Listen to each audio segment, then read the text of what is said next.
in the spring of 1984, and that was sort of the beginning of my caregiving time to my grandmother and my aunt.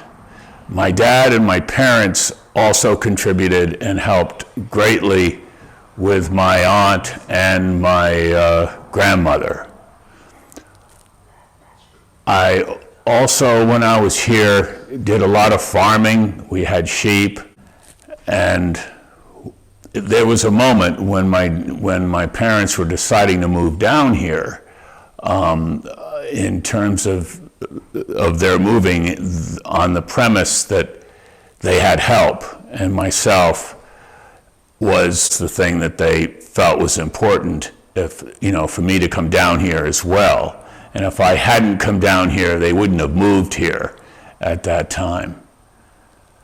But there was a lot of discussion before my dad and before we moved down here about what to do with Four Brooks, the land and everything. Tonio and all of the other family, the Pappenheimers, they basically wanted to sell, get rid of everything, and divide the money up, put my Check and Aunt Roz into a retirement home, and split the money and have everybody go off on their way. My dad stepped up to the plate because my grandmother and aunt were very clear that they did not want to move and go to a retirement home. They were quite forceful about it.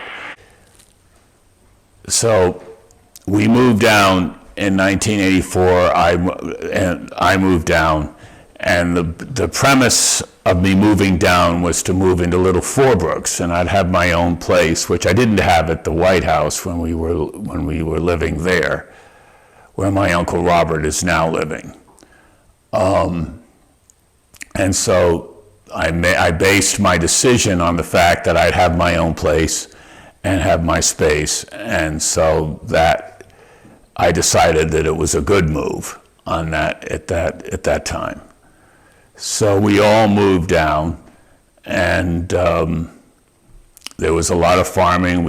I did most of the mowing. My dad did a certain amount as well, and we had sheep, and we also were in charge of helping my grandmother and my aunt, and it was a full-time thing, pretty much. There's been debates in the family about the value of home care, the value of being a caregiver, and so these were the debates that came up. My brother George sort of had this attitude that you can't put a price on all the stuff you do, and so as a result of that, you don't really pay any money out at all.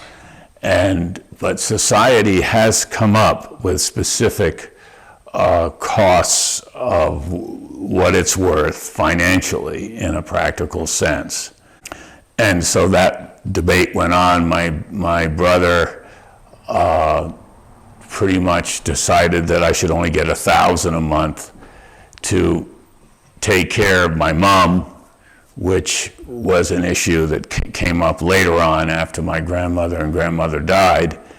And after my dad passed away, there was no way that she would have been able to have lived here without my assistance and help and whatever.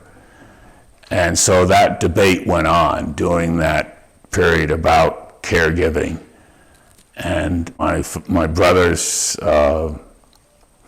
did not like, my brother George Gilder did not approve of, my proposals. And so that debate never was kind of worked out, but he reluctantly paid me $1,000 a month during those years. When my dad was alive, he was very fair. I got paid a good salary to help on the farm and to work on the farm and do the sheep farming, which we did. And it was quite a successful little operation. And we solar wood and made sweaters and had it carded, and then we sold it to people who made sweaters and stuff like that. And so it was a successful, rather fun time that was. And we also had the cows to keep the pastures around the property up. And so everything kind of moved in that direction. And so that was essentially what took place at that time. And it was in the 80s when I moved down here, and it was a very sort of fulfilling and also busy time with the farm and my dad. And through the years, my dad got into Outward Bound, but during that period, he went through a rather depressed period, and there were all kinds of some personal problems that came up between he and my mom.